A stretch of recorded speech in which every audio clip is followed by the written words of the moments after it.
You are with Chinchu. This is a requested video of font IDP. So without any delay, let's get started.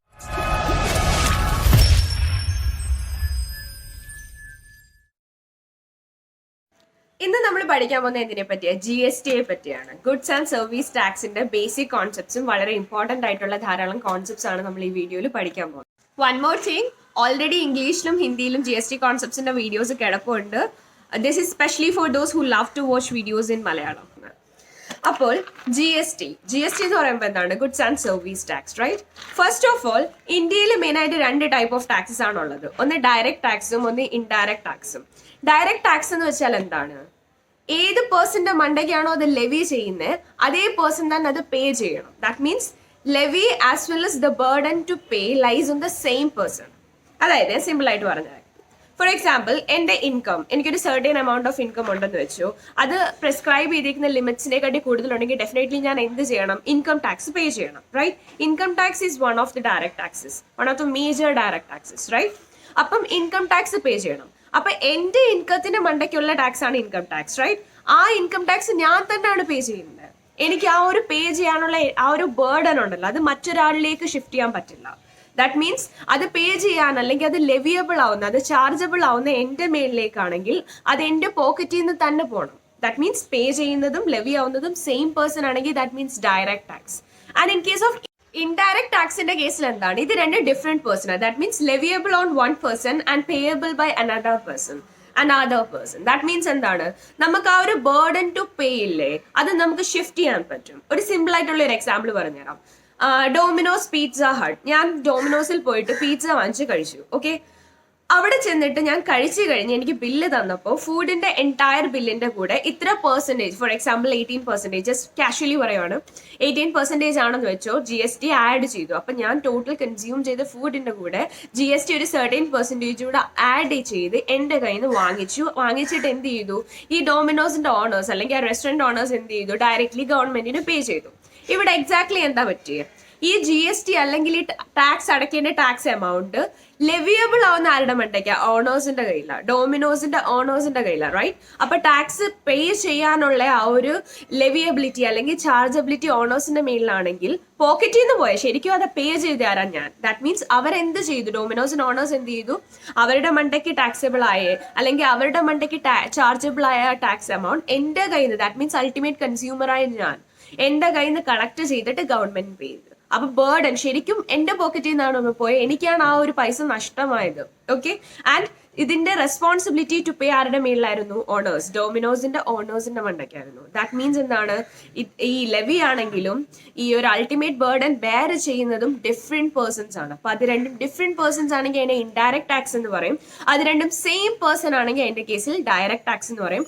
Direct ടാക്സിന്റെ ഏറ്റവും വലിയ example ആയിട്ട് എടുക്കുന്നത് എന്താണ്? Income tax ആണ്. അപ്പോൾ GST എന്താണ്? ഗുഡ്സിന്റെ മേലിലും സർവീസിന്റെ മേലിലും വരുന്ന ടാക്സ് ആണ് ഗുഡ്സ് ആൻഡ് സർവീസ് ടാക്സ്. അപ്പൊ ഇന്ത്യയിൽ ഫസ്റ്റ് ടൈം GST വന്ന എന്നാണ്? 1st July 2017 ആണ് ഫസ്റ്റ് ടൈം ഇന്ത്യയിൽ എന്ത് ചെയ്ത് GST ഇംപ്ലിമെന്റ് ചെയ്യപ്പെട്ടത്, റൈറ്റ്? അതിനു മുന്നേ ധാരാളം എന്തുണ്ടായിരുന്നു? ഇൻഡയറക്റ്റ് ടാക്സസ് ഉണ്ടായിരുന്നു. ഓൾമോസ്റ്റ് 17 ഇൻഡയറക്റ്റ് ടാക്സസ് ഉണ്ടായിരുന്നു. അതിൽ കുറെ ടാക്സസ് സ്റ്റേറ്റ് ഗവൺമെന്റിന്റെ ആയിരുന്നു, വേറെ കുറെ ടാക്സസ് ആയിരുന്നു? സെൻട്രൽ ഗവൺമെന്റിന്റെ ആയിരുന്നു. ഇത്രയും ടാക്സസിനെ അബോളിഷ് ചെയ്ത് അല്ലെങ്കിൽ ഇത്രയും ടാക്സസിന്റെ എല്ലാം മാറ്റിവെച്ച് ഇതിന്റെ എല്ലാത്തിന്റെയും ഒറ്റ ആത്മാവായിട്ട് മാറ്റിയതാണ് GST. One nation one tax എന്നുള്ള ഒരു കോൺസെപ്റ്റ് കൊണ്ടുവന്നതാണ് ഇത് GST, goods and service tax. Alright, അപ്പൊ നേരത്തെ ഈ GST ഇംപ്ലിമെന്റ് ആവുന്നതിന് മുന്നേ എങ്ങനെയായിരുന്നു? ഒരാൾക്ക് ഒരു സർവീസ് കൊടുത്തു കഴിഞ്ഞാൽ അവിടെ സർവീസ് ടാക്സ് ആയിരുന്നു ആപ്ലിക്കബിൾ ആവുന്ന എന്തായിരുന്നു? സർവീസ് ടാക്സ് ആയിരുന്നു. അതേപോലെ സെയിൽസ് ചെയ്ത് ഒരാൾക്ക് സെയിൽ ചെയ്ത് കഴിഞ്ഞാൽ സെയിൽസ് ടാക്സ് ഉണ്ട്, വാറ്റ് ഉണ്ട്, മാനുഫാക്ചർ ചെയ്ത് കഴിഞ്ഞാൽ എക്സൈസ് ഡ്യൂട്ടി ഉണ്ട്. അതേപോലെ ധാരാളം ഒരുപാട് ഡിഫറെന്റ് ടൈപ്സ് ഓഫ്, ഒരുപാട് എന്ന് പറയുമ്പോൾ എൻട്രി ടാക്സ് ഉണ്ട്, എന്റർടൈൻമെന്റ് ടാക്സ് ഉണ്ടായിരുന്നു, ലക്ഷറീസ് ടാക്സ് ഉണ്ടായിരുന്നു. അങ്ങനെ ഒരുപാട് ടൈപ്സ് ഓഫ് ഇൻഡയറക്റ്റ് ടാക്സസ് ഉണ്ടായിരുന്നു. ഇതിനെ എല്ലാത്തിനെയും കൂടെ കമ്പൈൻ ചെയ്ത് ഇപ്പൊ നമുക്ക് ഏത് ടാക്സേ ഉള്ളൂ? ഒറ്റൊരു ടാക്സേ ഉള്ളൂ, ഇൻഡയറക്റ്റ് ടാക്സ് ആയിട്ട് പറയുന്നത് GST, goods and service tax. Alright, ഇനി ടാക്സബിൾ ഇവന്റ് എന്ന് വെച്ചാൽ എന്താണ്? സപ്ലൈ ആണ് ടാക്സബിൾ ഇവന്റ്. എൻ്റെ കയ്യിൽ കുറച്ച് ഗുഡ്സ് ഉണ്ട്, വെച്ചോണ്ടിരിക്കുമെന്ന് പറഞ്ഞാൽ എനിക്ക് GST അടയ്ക്കേണ്ട ആവശ്യമില്ല. ഗുഡ്സിനെ സപ്ലൈ ചെയ്യുവാണെങ്കിൽ supply is A taxable event. അപ്പം ഏതൊരു ട്രാൻസാക്ഷൻ ആണെങ്കിലും ആ പെർട്ടിക്കുലർ ട്രാൻസാക്ഷൻ ഈ GST വരുമോ ഇല്ലയോ എന്ന് തീരുമാനിക്കുന്നത് എന്ത് ബേസിസിലാ? അത് സപ്ലൈയുടെ ഡെഫിനിഷനിൽ വരുമോ ഇല്ലയോ എന്നുള്ള ബേസിസിലാണ്. സപ്പോസ് ഞാനൊരു ഡീലറാണ്, ഗുഡ്സിൽ മാത്രം ഡീൽ ചെയ്യുന്ന ഒരു വ്യക്തിയാണ്. ഓൾറൈറ്റ്, അപ്പം ഞാൻ ഗുഡ്സ് സപ്ലൈ ചെയ്യുവാണെങ്കിൽ ഡെഫിനറ്റ്ലി അവിടെ എന്താ ആപ്ലിക്കബിൾ ആവും? GST ആപ്ലിക്കബിൾ ആവും. അതേസമയം ഞാൻ സർവീസിൽ മാത്രം ഡീൽ ചെയ്യുന്ന ഒരു ഡീലർ ആണെങ്കിൽ പോലും ഞാൻ സർവീസ് സപ്ലൈ ചെയ്യുമ്പോൾ അവിടെ എന്താ ആപ്ലിക്കബിൾ ആവും? GST ആപ്ലിക്കബിൾ ആവും. അതേപോലെ തന്നെ ഞാൻ ഗുഡ്സിലും സർവീസിലും ഒരേ സമയം ഡീൽ ചെയ്യുന്ന ഒരു ഡീലർ ആണെങ്കിൽ ഞാൻ ഇത് സപ്ലൈ ചെയ്യുമ്പോഴും എന്ത് വരും? GST. ദാറ്റ് മീൻസ് ഗുഡ്സിൽ മാത്രമായിട്ടും GST വരും, സർവീസിൽ മാത്രമായിട്ടും വരും. ഇത് രണ്ടുകൂടെ കമ്പൈൻ ചെയ്ത് വന്നാലും GST ആപ്ലിക്കബിൾ ആവും, പ്രൊവൈഡഡ് അവിടെ എന്തുണ്ടായിരിക്കണം? സപ്ലൈ ഉണ്ടായിരിക്കണം. ആ പെർട്ടിക്കുലർ അവിടെ എവിടെ നടന്നായാലും ആ ട്രാൻസാക്ഷൻ സപ്ലൈയുടെ ഡെഫിനിഷനിൽ വരുമെങ്കിൽ അവിടെ എന്ത് ആപ്ലിക്കബിൾ ആവും? GST ആവും. ഇനി ഗുഡ്സും സർവീസും ഒരേപോലെ വരുന്നതിന്റെ എക്സാമ്പിൾ ആയിട്ട് നമുക്ക് എന്ത് പറയാം? റെസ്റ്റോറൻറ്റിൽ. നമ്മൾ ഈ റെസ്റ്റോറൻറ്റിൽ ഫുഡ് കഴിക്കാൻ പോയി കഴിഞ്ഞാൽ അവിടെ എന്താ കിട്ടും? ഫുഡ് കിട്ടും. അതെന്തിലാണ് വരുന്നത്? ഗുഡ്സിൽ വരും. അതുകൂടാതെ തന്നെ നമുക്ക് സർവീസസ് പ്രൊവൈഡ് ചെയ്യപ്പെടും. അപ്പൊ ഇതിന് രണ്ടിനോട് ചേർത്തിട്ടാണ് നമ്മൾ ആ കേസിൽ എന്ത് ചെയ്യുന്നത്? ഗുഡ്സ് ആൻഡ് സർവീസ് കമ്പൈൻഡ് ആയിട്ടാണ് നമുക്ക് കിട്ടുന്നത്. അതിനും എന്ത് ആപ്ലിക്കബിൾ ആയിട്ട് വരും? GST ആപ്ലിക്കബിൾ ആയിട്ട് വരും. GST നമുക്ക് സിമ്പിൾ ആയിട്ട് എങ്ങനെ പറയാം? Any tax on goods and services except alcoholic liquor for human consumption. That means ഗുഡ്സിന്റെയും സർവീസിന്റെയും സപ്ലൈയുടെ മേളിൽ ചാർജ് ചെയ്യപ്പെടുന്ന ടാക്സ് ആണ് GST. പക്ഷെ അത് എന്തിൽ വരത്തില്ല? Alcoholic liquor for human consumption. ആൽക്കഹോളിന്റെ കേസിൽ വരില്ല. കള്ള്, ഒബ്വിയസ്ലി കള്ളിന്റെ കേസിൽ എന്ത് വരില്ല? GST വരില്ല. അത് എക്സെപ്റ്റ് ചെയ്യപ്പെടും. അപ്പൊ ഹ്യൂമൻ കൺസപ്ഷന് വേണ്ടിയിട്ടുള്ള ആൽക്കഹോളിൽ എന്ത് വരത്തില്ല? GST വരില്ല. കാരണം except alcoholic liquor for human consumption എന്നാണ് പറഞ്ഞേക്കുന്നത്. പക്ഷേ at the same time alcoholic liquor അല്ലെങ്കിൽ ആൽക്കഹോളിന്റെ കോണ്ടന്റ് മറ്റൊരെണ്ണമായിട്ട് മിക്സപ്പ് ആയിട്ടുണ്ടെങ്കിൽ അവിടെ ആപ്ലിക്കബിൾ ആവും. ദാറ്റ് മീൻസ് പെർഫ്യൂം, നമ്മൾ യൂസ് ചെയ്യുന്ന മെജോറിറ്റി പെർഫ്യൂംസിൽ, മെഡിസിൻസിൽ, ചില വെറൈറ്റി ആയിട്ടുള്ള ചോക്ലേറ്റ്സിലൊക്കെ എന്തുണ്ട്? ആൽക്കഹോളിക് കോണ്ടന്റ് ഉണ്ട്. അതിൽ ആൽക്കഹോളിക് കോണ്ടന്റ് ഉണ്ടെന്ന് പറഞ്ഞ് പെർഫ്യൂമിന്റെ മണ്ടയ്ക്കോ അല്ലെങ്കിൽ മെഡിസിൻസിന്റെ മണ്ടയ്ക്കോ അല്ലെങ്കിൽ ചോക്ലേറ്റ്സിന്റെ മണ്ടയ്ക്കോ GST ഇല്ലെന്ന് പറയാൻ പറ്റില്ല. ഇത് പ്യുവർലി ഫോർ ഹ്യൂമൻ കൺസപ്ഷൻ ആയിട്ട് എടുക്കുന്ന ആൽക്കഹോളിന്റെ മണ്ടയ്ക്കുള്ള ആപ്ലിക്കബിൾ അല്ലാത്ത, പക്ഷെ ഇത് മിക്സപ്പ് ആയിട്ട് വരുന്ന വേറെ ഗുഡ്സ് ആയാലും വേറെ ഐറ്റംസ് ആയാലും അതിന്റെ മണ്ടയ്ക്ക് GST ഇല്ല എന്ന് നമുക്ക് ആവശ്യപ്പെടാൻ പറ്റില്ല. ഓൾറൈറ്റ്, ഇനി GST എന്ന് പറയുമ്പോൾ പല ടൈപ്പ് വരുന്നുണ്ട്. SGST ഉണ്ട്, CGST ഉണ്ട്, UTGST ഉണ്ട്, IGST ഉണ്ട്. ഇതിനെപ്പറ്റി ഞാൻ ബ്രീഫ് ആയിട്ട് പറഞ്ഞുതരാം. SGST എന്ന് പറയുമ്പോൾ സ്റ്റേറ്റ് ഗവൺമെന്റിന്റെ സ്റ്റേറ്റ് ഗവൺമെന്റിന്റെ GST ആണ് SGST. സെൻട്രൽ ഗവൺമെന്റിന്റെ ആണെങ്കിൽ അതിനെ നമ്മൾ CGST എന്ന് പറയും. ഓൾറൈറ്റ്, ഇനി ഒരു പെർട്ടിക്കുലർ ട്രാൻസാക്ഷൻ നടന്നു എന്ന് വെച്ചോ. ഓക്കെ, ഞാൻ കേരളത്തിനുള്ളിൽ തന്നെ ഗുഡ്സ് അല്ലെങ്കിൽ സർവീസ് സപ്ലൈ ചെയ്തു. കൊച്ചിയിൽ നിന്ന് ട്രിവാൻഡ്രത്തേക്ക് ഞാൻ സപ്ലൈ ചെയ്തു. ദാറ്റ് മീൻസ് എന്താണ്? കേരളത്തിനുള്ളിലാണ്. ദാറ്റ് മീൻസ് ഒരു സ്റ്റേറ്റിനുള്ളിൽ, വിത്തിൻ എ സ്റ്റേറ്റ് ആണ്. അതിനെ നമ്മൾ എന്തായിട്ടാണ് പറയുന്നത്? Intra state supply. Intra state means എന്താണ്? ഒരു സ്റ്റേറ്റിനുള്ളിൽ, വിത്തിൻ എ സ്റ്റേറ്റ് ആണെങ്കിൽ ഇൻട്രാ സ്റ്റേറ്റ് സപ്ലൈ ആണ്. അങ്ങനത്തെ ഒരു ഇൻട്രാ സ്റ്റേറ്റ് സപ്ലൈയുടെ കേസിൽ ആപ്ലിക്കബിൾ ആവുന്ന GST എന്ന് പറഞ്ഞാൽ SGST ആൻഡ് CGST. അതായത് ഇൻട്രാ സ്റ്റേറ്റ് സപ്ലൈ നടക്കുവാണെങ്കിൽ അതിൽ സ്റ്റേറ്റ് ഗവൺമെന്റും സെൻട്രൽ ഗവൺമെന്റും ഈക്വൽ ആയിട്ട് എന്ത് ചെയ്യും? ടാക്സ് കളക്ട് ചെയ്യും. ടോട്ടൽ ഫോർ എക്സാമ്പിൾ ആ പെർട്ടിക്കുലർ സപ്ലൈക്ക് ടാക്സബിൾ ആയിട്ടുള്ള GST എന്ന് പറയുമ്പോൾ 18% ആണെന്ന് വെച്ചോ. അപ്പൊ 9% സെൻട്രൽ ഗവൺമെന്റിന് പോവും, 9% ആർക്കും പോവും? സ്റ്റേറ്റ് ഗവൺമെന്റിന് പോകും. അപ്പൊ SGST 9% ആൻഡ് CGST 9% എന്ന് പറഞ്ഞാൽ നമ്മുടെ കയ്യിൽ നിന്ന് ടോട്ടൽ 18% എന്ന ടാക്സ് കളക്ട് ചെയ്യപ്പെടുന്നത്. ഓൾറൈറ്റ്, ഇനി ഇന്റർ സ്റ്റേറ്റ്, ഞാനിപ്പോ പറഞ്ഞ എന്താണ്? വിത്തിൻ എ സ്റ്റേറ്റ് ആണെങ്കിൽ ഇൻട്രാ സ്റ്റേറ്റ് സപ്ലൈ. ഇനി ഇൻ ബിറ്റ്വീൻ സ്റ്റേറ്റ്സ്, രണ്ട് സ്റ്റേറ്റുകളിൽ തമ്മിലാണെങ്കിൽ അതിനെ നമ്മൾ ഇന്റർ സ്റ്റേറ്റ് എന്ന് പറയും. Inter state supply. That means ഞാൻ കേരളത്തിൽ നിന്നുകൊണ്ട് കേരളത്തിൽ നിന്ന് തമിഴ്നാടുവിലേക്ക്, ഓക്കെ, തമിഴ്നാടുവിലേക്ക് ഞാൻ എന്ത് ചെയ്തു? കുറച്ച് ഗുഡ്സ് അല്ലെങ്കിൽ സർവീസ് സപ്ലൈ ചെയ്തു. That means in between 2 States ആണ്. അവിടെ ആപ്ലിക്കബിൾ ആയിട്ടുള്ള GST എന്താണ്? IGST ആണ്. IGST മീൻസ് എന്താണ്? Integrated GST. ആ ഇന്റഗ്രേറ്റഡ് GST കളക്റ്റീവ് ആയിട്ട് ഒറ്റയടിക്ക് നമ്മൾ എന്ത് ചെയ്താൽ മതി? 18% IGST അങ്ങ് പേ ചെയ്താൽ മതി. അത് കളക്ട് ചെയ്യുന്ന ആരാണ്? സെൻട്രൽ ഗവൺമെന്റ് ആണ്. ഓൾറൈറ്റ്, സെൻട്രൽ ഗവൺമെന്റ് ഈ IGST കളക്ട് ചെയ്തിട്ട് അതിന്റെ ഒരു ഷെയർ സ്റ്റേറ്റ് ഗവൺമെന്റിന് കൊടുക്കും. അങ്ങനെയാണ് IGSTയുടെ കേസ് വരുന്നത്. അതെങ്ങനെ കൊടുക്കപ്പെടുന്നത്? GSTയുടെ കേസിൽ അതെന്താണ്? കൺസംപ്ഷൻ ബേസ്ഡ് ടാക്സ് ആണ്, അല്ലെങ്കിൽ ഡെസ്റ്റിനേഷൻ ബേസ്ഡ് ടാക്സ് ആണ്. ഞാൻ ഈ ഗുഡ്സ് അല്ലെങ്കിൽ സർവീസ് കേരളത്തിൽ ഇരുന്നുകൊണ്ട് തമിഴ്നാടുവിലേക്കാണ് സപ്ലൈ ചെയ്തത്. ദാറ്റ് മീൻസ് കേരളത്തിൽ നിന്ന് തമിഴ്നാടു. അപ്പൊ ഡെസ്റ്റിനേഷൻ എവിടാണ്? തമിഴ്നാടു. അല്ലെങ്കിൽ കൺസംപ്ഷൻ എന്താണ്? തമിഴ്നാടു. ഈ ഫൈനൽ ഗുഡ്സ് അല്ലെങ്കിൽ ഞാൻ കൊടുത്ത സർവീസ് കൺസ്യൂം ചെയ്യപ്പെടുന്നത് വരുന്നത്, ഉപയോഗിക്കപ്പെടുന്ന എവിടാണ്? തമിഴ്നാടുവിലാണ്. That means destination based tax ആയതുകൊണ്ട് എന്ത് ചെയ്യും? 18% ടോട്ടൽ ആയി GST, ഇന്റഗ്രേറ്റഡ് GST കളക്ട് ചെയ്തിട്ട് അതിന്റെ ഒരു പോർഷൻ ഏത് സ്റ്റേറ്റ് ഗവൺമെന്റിന് കൊടുക്കണോ നമുക്ക് കൺഫ്യൂഷൻ വരും. കേരള ഗവൺമെന്റിന് കൊടുക്കണോ അതോ തമിഴ്നാടുവിലെ ഗവൺമെന്റിന് കൊടുക്കണോ എന്ന് കൺഫ്യൂഷൻ വരും. അവിടെ എന്താണ് നമ്മൾ ഡിസൈഡ് ചെയ്യുന്നത്? തമിഴ്നാടു ഗവൺമെന്റിന് കൊടുക്കണം. കാരണം എന്താ? അവിടെയാണ് അൾട്ടിമേറ്റ്ലി കൺസ്യൂം ചെയ്യപ്പെടുന്നത്. ഡെസ്റ്റിനേഷൻ തമിഴ്നാടുവിലായിരുന്നു. അപ്പൊ എന്ത് ചെയ്യും? സെൻട്രൽ ഗവൺമെന്റ് ടോട്ടൽ 18% IGST ആയിട്ട് കളക്ട് ചെയ്തിട്ട് അതിന്റെ ഒരു പെർസെന്റേജ് പിന്നീട് ഏതാണോ ഡെസ്റ്റിനേഷൻ ബേസ്ഡ് ആയിട്ടുള്ള സ്റ്റേറ്റ് അവർക്ക് കൊടുക്കും. അങ്ങനാണ് IGSTയുടെ ഒരു കോൺസെപ്റ്റ്, ഇന്റർ സ്റ്റേറ്റ് സപ്ലൈയുടെ ഒരു കോൺസെപ്റ്റ് വരുന്നത്. ഓൾറൈറ്റ്, ഡിസ്കസ് ചെയ്യാൻ പോകുന്ന ടോപ്പിക് സപ്ലൈ ആണ്. വളരെ ഇമ്പോർട്ടന്റ് ആയിട്ടുള്ള ഒരു കോൺസെപ്റ്റ് ആണ്. ഞാൻ ഓൾറെഡി ജസ്റ്റ് ഒന്ന് മെൻഷൻ ചെയ്ത കാര്യം തന്നെയാണ്. നേരത്തേക്ക് നമ്മൾ GST വരുന്നതിന് മുന്നേ ഉള്ള ഇൻഡയറക്ട് ടാക്സസിൽ നമ്മൾ പല വേർഡ്സ് ആയിരുന്നു യൂസ് ചെയ്യുന്നത്. അതിനെ ബേസ് ചെയ്തായിരുന്നു ഏത് ടാക്സ് ആപ്ലിക്കബിൾ ആവും എന്ന് ഡിസൈഡ് ചെയ്യുന്നത്. ഫോർ എക്സാമ്പിൾ മാനുഫാക്ചർ ആണെങ്കിൽ നമ്മൾ എക്സൈസ് ഡ്യൂട്ടി ആണ് പറയുന്നത്, സെയിൽ ആണെങ്കിൽ സെൻട്രൽ സെയിൽസ് ടാക്സ് ഉണ്ട്, വാറ്റ് ഉണ്ട്, ഇമ്പോർട്ട് എക്സ്പോർട്ട് ആണെങ്കിൽ കസ്റ്റംസ്. അങ്ങനെ ഡിഫറെന്റ് ഒക്കേഷൻ അല്ലെങ്കിൽ ഡിഫറെന്റ് ഈവൻറ്റ്സ് അല്ലെങ്കിൽ ട്രാൻസാക്ഷനെ ഡിപ്പെൻഡ് ചെയ്ത് വ്യത്യസ്ത ടാക്സുകളായിരുന്നു നമ്മൾ യൂസ് ചെയ്യുന്നത്. ഇപ്പൊ GST വന്നപ്പോൾ നമ്മൾ എല്ലാത്തിനെയും കൂടെ ചേർത്തിട്ട് എല്ലാ ഇൻഡയറക്ട് ടാക്സിനും പകരം വെച്ചതാണല്ലോ GSTനെ. അപ്പം അവിടുത്തെ നമ്മൾ ടാക്സ് ചെയ്യാൻ വേണ്ടി നോക്കുന്നത് എന്താണ്? സപ്ലൈ ആണോ അല്ലയോ എന്നാണ്. ഇനി സപ്ലൈ എന്തൊക്കെയാണ്? അതിനകത്തിൽ ഒരുപാട് ട്രാൻസാക്ഷൻസ് വരും. റൈറ്റ്, നേരത്തെ ആയിരുന്നെങ്കിൽ നമ്മൾ എന്തെങ്കിലും സാധനം വാങ്ങിക്കുവാണെങ്കിൽ അതിനെ പർച്ചേസ് എന്ന് പറയും. റൈറ്റ്, എന്തെങ്കിലും വിൽക്കുവാണെങ്കിൽ നമ്മൾ അതിനെ സെയിൽ എന്ന് പറയും. പക്ഷെ സപ്ലൈ വന്നതിന് ശേഷം നമ്മൾ എങ്ങനെ പറയുന്നത്? എന്തെങ്കിലും സാധനം പർച്ചേസ് ചെയ്യണം, അതായത് ഇൻവേർഡ് അകത്തോട്ട് എന്തെങ്കിലും നമ്മൾ വാങ്ങിക്കുവാണെങ്കിൽ അതിനെ നമ്മൾ എന്ത് പറയും? ഇൻവേർഡ് സപ്ലൈ എന്നും.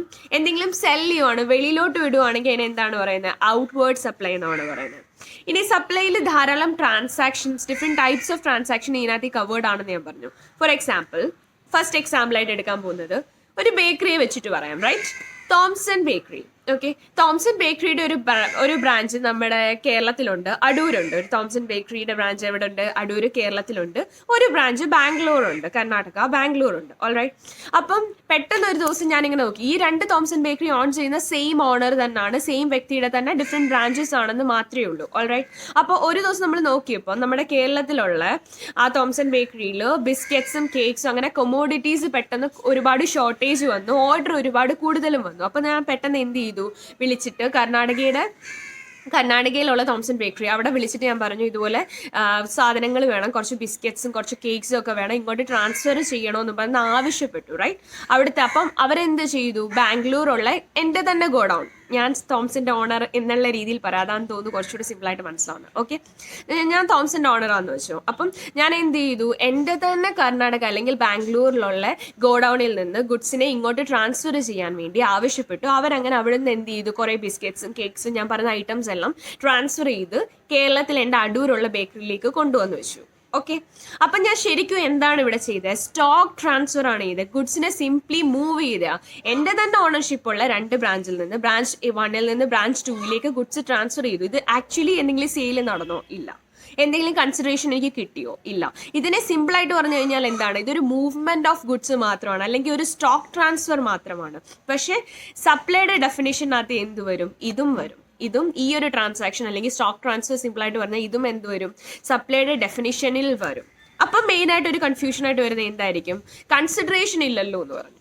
കൺസിഡറേഷൻ അല്ലല്ലോ, പിന്നെ എങ്ങനെ നമുക്ക് അതിനെ സപ്ലൈ ആയിട്ട് കൺസിഡർ ചെയ്യാൻ പറ്റും എന്നുള്ളൊരു ക്വസ്റ്റ്യൻ വരാം. പക്ഷേ സപ്ലൈയുടെ ഡെഫിനിഷനെ ഒരിക്കലും പറഞ്ഞിട്ടില്ല കൺസിഡറേഷന് വേണ്ടിയിട്ടുള്ള സപ്ലൈ മാത്രമേ ഇതിനകത്ത് കൺസിഡറേഷന് വേണ്ടിയിട്ടുള്ള ട്രാൻസാക്ഷൻസ് മാത്രമേ ഇതിനകത്തിൽ ഉൾക്കൊള്ളൂ എന്ന് പറഞ്ഞിട്ടില്ല. വിത്തൗട്ട് കൺസിഡറേഷൻ ആണെങ്കിലും എന്ത് വരും? സപ്ലൈയുടെ ഡെഫിനിഷനിൽ വരും, GST ആപ്ലിക്കബിൾ ആകും. അപ്പൊ സപ്ലൈക്കുള്ളിൽ എന്തൊക്കെയാണ് വരുന്നത്? Supply of all forms of goods or services or both. ഇനി സപ്ലൈക്കകത്ത് എന്തൊക്കെ ടൈപ്പ് ട്രാൻസാക്ഷൻസ് ആണ്? സെയിൽ വരും, ട്രാൻസ്ഫർ വരും, barter, exchange, rentals, licence, lease, ഇതെല്ലാം തന്നെ വരും. സെയിൽ എന്ന് പറയുമ്പോൾ എന്താണ്? അവിടെ റൈറ്റ് മാത്രമല്ല ട്രാൻസ്ഫർ ചെയ്യുന്നത്, അവിടെ ടൈറ്റിലൂടാണ് ട്രാൻസ്ഫർ ചെയ്യുന്നത്. ദാറ്റ് മീൻസ് ഓണർഷിപ്പോടാണ് ട്രാൻസ്ഫർ ചെയ്യുന്നത്. ഒരു പർട്ടിക്കുലർ പ്രോഡക്റ്റ് അല്ലെങ്കിൽ എന്തെങ്കിലും ഒരു സാധനം ഉപയോഗിക്കാൻ വേണ്ടി മാത്രം കൊടുക്കുക, അല്ലെങ്കിൽ അതിലെ റൈറ്റ്സ് മാത്രം കൊടുക്കുകയാണെങ്കിൽ അത് ട്രാൻസ്ഫർ ആണ്. കാരണം അവിടെ ഓണർഷിപ്പ് ട്രാൻസ്ഫർ ചെയ്തിട്ടില്ല, മുതലാളിത്വം, ഐ തിങ്ക് സോ, ഓണർഷിപ്പ് മാത്രം ട്രാൻസ്ഫർ ചെയ്തിട്ടില്ല. എന്നാൽ ഇത് രണ്ടുകൂടെ ട്രാൻസ്ഫർ ചെയ്യാണ്. ദാറ്റ് മീൻസ് ഓണർഷിപ്പും അതേസമയം തന്നെ അത് റൈറ്റ്സൂടെ ട്രാൻസ്ഫർ ചെയ്യുവാണെങ്കിൽ അതിനെ സെയിൽ എന്ന് പറയും, അല്ലെങ്കിൽ അതിനെ ട്രാൻസ്ഫർ എന്ന് മാത്രം പറയും. അപ്പോൾ സപ്ലൈക്കകത്ത് ട്രാൻസ്ഫറും വരും, എന്തും വരും, സെയിലും വരും. ഓൾറൈറ്റ്, സപ്ലൈക്കകത്ത് ഇത് കൂടാതെ എന്തൊക്കെ വരും? ബാർട്ടർ വരും, എക്സ്ചേഞ്ച് വരും. ഇനി മെജോറിറ്റി ആൾക്കാർ എന്താ പറയുന്നത്, ബാർട്ടറും എക്സ്ചേഞ്ച് സെയിം തന്നെയല്ല, ഇത് തമ്മിൽ വ്യത്യാസമൊന്നും ഇല്ലല്ലോ. അല്ല, ബാർട്ടറും എക്സ്ചേഞ്ചും രണ്ടാണ്. ഇത് തമ്മിലുള്ള ചേഞ്ച് ഞാൻ പറഞ്ഞുതരാം. എക്സ്ചേഞ്ച് എന്ന് പറഞ്ഞാൽ എന്താണ്, ഇപ്പോൾ സപ്പോസ് എൻ്റെ കയ്യിൽ OnePlus 70 ഫോൺ ഉണ്ട്. ഞാനൊരു ഫോൺ ഷോപ്പിൽ പോയിട്ട് ഞാൻ പറഞ്ഞു എനിക്ക് ഐഫോൺ വാങ്ങിക്കണം, എത്ര രൂപയാവുമെന്ന് ചോദിച്ചു. അപ്പോൾ ഐഫോണിൻ്റെ റേറ്റ് ജസ്റ്റ് സിമ്പിളായിട്ട് എക്സാമ്പിൾ പറയുവാണ്. ഐഫോണിൻ്റെ റേറ്റ് ആയിട്ട് അവർ പറഞ്ഞാൽ 1,00,000 rupees പറഞ്ഞു. അപ്പം ഞാൻ പറഞ്ഞു എൻ്റെ കയ്യിലൊരു ഓൾഡ് ഫോൺ ഉണ്ട്, OnePlus ഉണ്ട്, ഇതെടുത്തിട്ട് റിമൈനിങ് ഞാൻ പേ ചെയ്യാം, എത്ര എനിക്ക് പേ ചെയ്യേണ്ടി വരുമെന്ന് ചോദിച്ചു. അപ്പോൾ ഷോപ്പ് ഓണർ എന്ത് പറഞ്ഞു, ഓക്കെ ഫൈൻ, ഞാൻ OnePlus എടുക്കാം, OnePlus ഞാനൊരു 30K തരാം. അപ്പം 1,00,000 ഐഫോണിന് 30K മാറ്റിയിട്ട് അതിൻ്റെ ഓൾഡ് ഫോൺ ഞാൻ കൊടുത്തിട്ട് പുതിയ ഫോൺ വാങ്ങിക്കും, റൈറ്റ്? അപ്പോൾ റിമൈനിങ് 70,000 rupees എനിക്ക് പേ ചെയ്താൽ മതി എന്ന് പറഞ്ഞു. അതിനെയാണ് നമ്മൾ എക്സ്ചേഞ്ച് എന്ന് പറയുന്നത്. ദാറ്റ് മീൻസ് എക്സ്ചേഞ്ച് ആണെങ്കിൽ എന്തുണ്ട്, ഒരു സെർട്ടൈൻ എമൗണ്ട് ഓഫ് മണി അല്ലെങ്കിൽ ഒരു certain amount of money consideration ഉണ്ട്. അവിടെ 70,000 പേ ചെയ്തിട്ടാണ് ഞാൻ പുതിയ ഫോൺ വാങ്ങിച്ചത്, എൻ്റെ പഴയ ഫോണും കൊടുത്തു. That is exchange. എന്താ ബാർട്ടറിൻ്റെ കേസിൽ മണി ഇല്ല, കൺസിഡറേഷനായിട്ട് മണിയേ വരുന്നില്ല. പണ്ടത്തെ കാലത്ത് ഓർമ്മയില്ലേ, ഒരുപാട് പണ്ട് നമ്മൾ കറൻസി ഒക്കെ വരുന്നതിന് മുന്നേ കൂടുതലും ബാർട്ടർ സിസ്റ്റം ആയിരുന്നു. ബാർട്ടർ സിസ്റ്റത്തിനകത്ത് എന്തെങ്കിലും സാധനം കൊടുത്തിട്ട് മറ്റൊരു സാധനം പകരം വാങ്ങിക്കും. ഫോർ എക്സാമ്പിൾ സിമ്പിളായിട്ട് പറയാം, ഒരു ചക്ക കൊടുത്തിട്ട് അതിന് പകരം ഈക്വലായിട്ട് ഒരു 10 വാങ്ങാം, 20 വാങ്ങാം, അങ്ങനെ വാങ്ങിക്കാം. അവിടെ എന്തില്ല, മണിയുടെ റോളേ ഇല്ല. അവിടെ സാധനം കൊടുത്തിട്ട് അതിന് പകരം സാധനം വാങ്ങിക്കുവാണ്. അതിനെയാണ് നമ്മൾ എക്സ്ചേഞ്ച് എന്ന് പറയുന്നത്. അപ്പം നമ്മുടെ സപ്ലൈയുടെ ഡെഫിനേഷന് എക്സ്ചേഞ്ച് വരും, ബാർട്ടർ വരും, സെയിൽ വരും, ട്രാൻസ്ഫർ വരും. ഇനി പിന്നെന്താണ്, ലീസ് വരും, റെന്റൽസ് വരും. റെന്റൽസ് അറിയാലോ, വാടകയ്ക്ക് കൊടുക്കുക, റെന്റിന് കൊടുക്കുക, ദാറ്റ് ഈസ് റെന്റൽസ് വരും. പിന്നെ ലീസും റെന്റലും തമ്മിൽ മെയിൻ ഡിഫറൻസ് എന്താണ്, lease normally long duration, long time പീരീഡിന് വേണ്ടിയിട്ടാണ്. റെന്റൽസ് നോർമലി ഷോർട്ട് ഡ്യൂറേഷന് വേണ്ടിയിട്ടാണ്. ലീസ് എന്ന് പറയുമ്പോൾ നമ്മൾ കണ്ടിട്ടില്ല, ഒരു പുതിയ ബിൽഡിംഗ് ഒക്കെ പഠിച്ച് 20 yearsലേക്കൊക്കെ ലീസിന് കൊടുത്തേക്കുക, ദാറ്റ് ഈസ് ലീസ്. അപ്പോൾ ലീസും റെന്റൽസും എന്തിൽ വരും, സപ്ലൈയിൽ വരും. അതുകൂടാതെ ഡിസ്പോസൽസും വരും. ഡിസ്പോസൽ എന്ന് വെച്ച് കഴിഞ്ഞാൽ എന്താണ്, നമ്മൾ എന്തെങ്കിലും ഒരു സാധനം ഉപയോഗിച്ച് കഴിഞ്ഞിട്ട് അത് സ്ക്രാപ്പായിട്ട് കൊടുക്കുവാണ്, അതിനെയാണ് ഡിസ്പോസൽ എന്ന് പറയുന്നത്. ഡിസ്പോസലും എന്തിൽ വരും, സപ്ലൈയുടെ ഡെഫിനിഷനകത്ത് ഡിസ്പോസലും വരും. സപ്ലൈ എന്തിനു വേണ്ടിയിട്ടാകാം, ഫോർ എ കൺസിഡറേഷൻ. അത് മോണിറ്ററി കൺസിഡറേഷൻ ആകാം, അല്ലാത്തേക്കാം, മണി ആകാം, അല്ലാത്തതുമാകാം. പിന്നെ സപ്ലൈയുടെ കേസിൽ എന്താ പറയുന്നത്, in the course of business or furtherance of business. Course of business എന്ന് വെച്ചാൽ എന്താണ്, ഓൾറെഡി ഒരു particular person, for example Sonu dosa വിറ്റോണ്ടിരിക്കുക, സാധാ ദോശ വിറ്റോണ്ടിരിക്കുകയാണ്. അത് ഓൾറെഡി പുള്ളിക്കാരൻ്റെ കോഴ്സ് ഓഫ് ബിസിനസ് ആണ്. അതിൽ ഇൻക്ലൂഡഡ് സപ്ലൈ ആകാം, അല്ലെങ്കിൽ for furtherance of business. Furtherance of business എന്ന് വെച്ച് കഴിഞ്ഞാൽ എന്താണ്, ആ പുള്ളിക്കാരൻ സോനു എന്താ ഉദ്ദേശിക്കുന്നത്, സോനുവിന്റെ ബിസിനസ് കുറച്ചുകൂടെ ദോശ വിൽക്കുന്ന ആ ഒരു പരിപാടി തന്നെ കുറച്ചുകൂടി എക്സ്പാൻഡ് ചെയ്യണം, കുറച്ചുകൂടി ഇൻക്രീസ് ചെയ്യണം, ഇന്നോവേറ്റീവ് ആയിട്ട് എന്തെങ്കിലുമൊക്കെ ചെയ്യണമെന്നൊക്കെ തീരുമാനിച്ചു. ഫോർ എക്സാമ്പിൾ സിമ്പിൾ പ്ലെയിൻ ദോശയാണ് ഇത്രയും നാൾ സോനു വിറ്റുകൊണ്ടിരുന്നത്, അതെന്താണ്, course of business. Furtherance of ബിസിനസിന്റെ എക്സാമ്പിൾ ആയിട്ട് പറയുവാണെങ്കിൽ മസാല ദോശ വിറ്റു തുടങ്ങി, ദോശ തന്നെ പല variety, different veg dosa, non veg dosa, അങ്ങനെ പല രീതിയിൽ സോനുവിൻ്റെതായിട്ടുള്ള ക്രിയേറ്റീവ് ഐഡിയാസ് യൂസ് ചെയ്ത് അതിനെ ഇന്നോവേറ്റീവ് ആയിട്ട് പല രീതിയിൽ വെറൈറ്റി ആയിട്ട് വിറ്റ് തുടങ്ങാൻ പോവുകയാണ്. അതിനെയാണ് ഫർദറൻസ് ഓഫ് ബിസിനസ് എന്ന് പറയുന്നത്. അപ്പോൾ സപ്ലൈയുടെ കേസിൽ in the course of business ആകാം, ഫർദറൻസ് ഓഫ് ബിസിനസ് ആകാം, for a consideration which could be money or not. പിന്നെ ഈ സപ്ലൈയിൽ വരുന്ന അടുത്ത ട്രാൻസാക്ഷൻ എന്താണ്, import of service for a consideration whether or not for business purpose. ഞാൻ എക്സാമ്പിൾ വെച്ച് പറഞ്ഞുതരാം. Import of service for a consideration whether or not for business purpose, ഇതാണ് ട്രാൻസാക്ഷൻ. അതായത് ലോക്ക്ഡൗൺ പീരീഡിൽ ഞാനിരുന്ന് ബോറടിച്ച് എന്ത് ചെയ്യണമെന്ന് അറിയത്തില്ല, നെറ്റ്ഫ്ലിക്സ് നോക്കി, ആമസോൺ പ്രൈമിൽ കുറേയൊക്കെ സെർച്ച് ചെയ്ത്, യൂട്യൂബിൽ സെർച്ച് ചെയ്ത് എന്തെങ്കിലും ഇൻട്രസ്റ്റിംഗ് ആയിട്ട് എന്റർടൈനിങ് ആയിട്ട് എന്തെങ്കിലും കണ്ടുപിടിക്കാൻ വേണ്ടി അങ്ങനെ ഫൈനലി കുറേ തപ്പിയിട്ട് എനിക്കൊരു കിഡിലൻ വെബ് സീരീസ് ഉണ്ട് ഇംഗ്ലീഷിന്റെ. അതിന്റെ വെബ് സീരീസിന്റെ മൊത്തത്തിൽ ഇല്ലായിരുന്നു, ആകെയുള്ള ഒരു ചെറിയൊരു ട്രെയിലർ മാത്രം. ട്രെയിലർ കണ്ടപ്പോൾ എനിക്കത് ഒരുപാട് ഇഷ്ടപ്പെട്ടു. എന്നിട്ട് അത് ഫുള്ള് കാണാൻ തോന്നിയിട്ട് ഞാൻ ഫുള്ള് കാണാൻ വേണ്ടി സെർച്ച് ചെയ്തപ്പോൾ അവർ പറഞ്ഞു ഒരു പർട്ടിക്കുലർ പേയ്മെന്റ് മേക്ക് ചെയ്താലേ ആ എൻറ്റയർ വെബ് സീരീസ് അവൈലബിൾ ആവത്തുള്ളൂ എന്ന് കാണിച്ചു. അപ്പം ഈ ഇംഗ്ലീഷ് വെബ് സീരീസ് പ്രൊവൈഡ് ചെയ്തേക്കുന്നത്, അല്ലെങ്കിൽ ഇത് പ്രൊവൈഡ് ചെയ്യുന്ന വ്യക്തി എവിടെയായിരുന്നു, ഔട്ട്സൈഡ് ഇന്ത്യ ആയിരുന്നു. പുള്ളിക്കാരൻ അമേരിക്കയിൽ ഇരുന്നുകൊണ്ടാണ്, അമേരിക്കൻ ആയിരുന്നു, ഈ വെബ് സീരീസ് പ്രൊവൈഡ് ചെയ്തേക്കുന്നത്. അപ്പൊ എന്നോട് ചോദിച്ച പേയ്മെന്റ് ഞാൻ വിചാരിച്ചു ഓക്കെ ഫൈൻ, എനിക്ക് എന്തായാലും ഇത് കാണുമെന്ന് പറഞ്ഞ് ഞാൻ ആ പേയ്മെന്റ് മേക്ക് ചെയ്തു. ഓൾറൈറ്റ്, ഇതെന്താണ്, ഇതും സപ്ലൈക്കകത്ത് വരും. എങ്ങനെ, ഇമ്പോർട്ട് ഓഫ് സർവീസ്. ഇവിടെ എന്താണ്, വെബ് സീരീസ് പ്രൊവൈഡ് ചെയ്തിരിക്കുന്നത് എന്താണ്, സർവീസ് ആണ്, ഇമ്പോർട്ട് ഓഫ് സർവീസ് ആണ്. കാരണം എന്താ, ഇന്ത്യയുടെ ഔട്ട്സൈഡിൽ നിന്ന്, അമേരിക്കയിൽ നിന്ന് ഇന്ത്യയിലേക്ക് ഇമ്പോർട്ട് ചെയ്തേക്കുക. That means import of services. ഞാനൊരു പേയ്മെന്റ് മേക്ക് ചെയ്തു, അതെന്താണ്, ക്യാഷ് പേയ്മെന്റ് ഞാൻ മേക്ക് ചെയ്തു. That means for a consideration whether or not for business purpose. ഇത് എന്തിനു വേണ്ടിയിട്ടായിരുന്നു, എനിക്ക് എന്റർടൈൻമെന്റിന് വേണ്ടിയിട്ടായിരുന്നു. ദാറ്റ് മീൻസ് എന്റെ പേഴ്സണൽ പർപ്പസിന് വേണ്ടിയാണ്, ബിസിനസ്സിന് വേണ്ടിയിട്ടല്ല. എന്നാലും ഇത് എന്തിൽ വരും, സപ്ലൈയിൽ വരും. ഇനി ഇതേ കേസ് മീൻസ് എന്താണ്? Import of service for a consideration. അത് ബിസിനസ് പേർപ്പസിന് വേണ്ടി വരുമ്പോൾ ഉള്ള ഒരു കാര്യം പറഞ്ഞുതരാം. അതും സപ്ലൈയിൽ തന്നെ വരും. ഫോർ എക്സാമ്പിൾ, ഞാനൊരു ചാർട്ടേഡ് അക്കൗണ്ടന്റ് ആണ്, ഒരു ക്വാളിഫൈഡ് ചാർട്ടേഡ് അക്കൗണ്ടന്റ് ആണ്. ഇന്ത്യയിൽ തന്നെ ഒരു കിഡിലൻ ഓഫീസ് സ്റ്റാർട്ട് ചെയ്യാനുള്ള ഒരു ഇൻട്രസ്റ്റും കൊണ്ട് ഇങ്ങനെ ഇരിക്കുവാണ്. അപ്പൊ ഞാൻ ഓഫീസ് ഇങ്ങനെ കൺസ്ട്രക്ഷൻ സ്റ്റാർട്ട് ചെയ്തപ്പോൾ ഞാൻ വിചാരിച്ചു, ഓക്കെ ഫൈൻ, ഇത് അടിപൊളി ഓഫീസൊക്കെ ആയിരിക്കണം. അപ്പൊ ഇതിന് ഇന്റീരിയർ ഡിസൈൻസ് എനിക്ക് വെളിയിൽ നിന്ന് വേണം. ഞാൻ ഒരുപാട് ഇങ്ങനെ സെർച്ച് ചെയ്തപ്പോൾ ഞാൻ കണ്ട ഒരു ആഡ് ഓർ സംവോട്ട് എനിക്ക് എങ്ങനെയോ മനസ്സിലായി, അമേരിക്കയിലെ ടോപ്പ് ആയിട്ടുള്ള ഒരു ഇന്റീരിയർ ഡിസൈനർ ആണ് മാക്സ് എന്ന് പറഞ്ഞ വ്യക്തി. അപ്പൊ പുള്ളിക്കാരന്റെ കോൺടാക്ട് നമ്പർ ഞാൻ തപ്പിയെടുത്തിട്ട് പുള്ളിക്കാരനെ വിളിച്ചിട്ട് റിക്വസ്റ്റ് ചെയ്തു, എനിക്ക് ഇന്റീരിയർ ഡിസൈനിങ് ചെയ്യാനാണ്, ഈ ഓഫീസിലെ അകത്ത് കംപ്ലീറ്റ് കാര്യങ്ങൾ ചെയ്യാൻ വേണ്ടിയിട്ട് എനിക്ക് കുറച്ച് ഡിസൈൻസ് അയച്ചു തരാൻ പറഞ്ഞു. അപ്പൊ മാക്സ് പറഞ്ഞു, ഓക്കെ ഫൈൻ, ഞാൻ സെൻഡ് ചെയ്ത് തരാമെന്ന് പറഞ്ഞ് എനിക്ക് കുറെ ഡിസൈൻസ് അയച്ചു തന്നു. അതിന് പകരം ഞാൻ എന്ത് ചെയ്തു? പേയ്മെന്റും മേക്ക് ചെയ്തു. അപ്പൊ ഈ സിറ്റുവേഷനിൽ എന്താണ് ഉണ്ടായിരിക്കുന്നത്? Import of service, definitely service ആണ്. ഞാൻ ഇമ്പോർട്ട് ഓഫ് സർവീസ് ഞാൻ എന്ത് ചെയ്തു? ഇങ്ങോട്ട് ഇമ്പോർട്ട് ചെയ്തു ഫോർ എ കൺസിഡറേഷൻ. ഡെഫിനറ്റ്ലി ഞാൻ എന്ത് ചെയ്തിട്ടുണ്ട്? പേയ്മെന്റ് മേക്ക് ചെയ്തിട്ടുണ്ട്. ദാറ്റ് മീൻസ് അവിടെ കൺസിഡറേഷൻ ഉണ്ട്. പക്ഷേ ഇതെന്താണ്? In the course of business അല്ലെങ്കിൽ ഫർദറൻസ് ഓഫ് ബിസിനസ് ആണ്.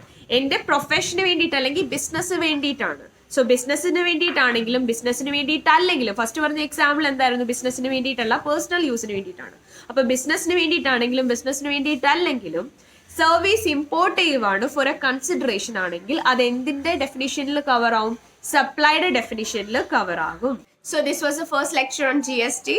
Don't forget to subscribe my channel and hit that bell icon too. Until next time, take care. Bye-bye.